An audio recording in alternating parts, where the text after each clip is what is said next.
સરકાર રચવાને લઈને દિલ્હીમાં ગતિવિધિ તેજ થઈ છે। એનડીએની થોડીક જ વારમાં બેઠક મળવાની છે। નીતિશ કુમાર અને ચંદ્રાબાબુ નાયડુ દિલ્હીમાં પહોંચ્યા છે। એનડીએની બેઠકમાં તેઓ ભાગ લેવા માટે દિલ્હી પહોંચ્યા। ઇન્ડિયા ગઠબંધનની પણ સાંજે બેઠક મળવાની છે। ઇન્ડિયા ગઠબંધનની સાંજે 6 કલાકે બેઠક મળશે। જેડીયુ પોતાનું સમર્થન પત્ર આપશે, એનડીએ પોતાનું સમર્થન પત્ર જેડીયુ આપશે।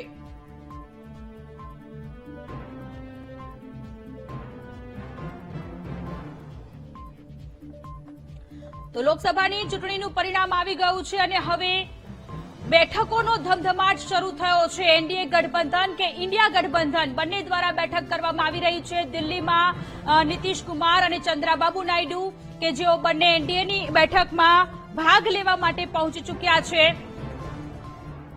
આ સાથે ઇન્ડિયા ગઠબંધન પણ બેઠક કરવાનું છે। સાંજે 7 કલાકે આ બેઠક થશે।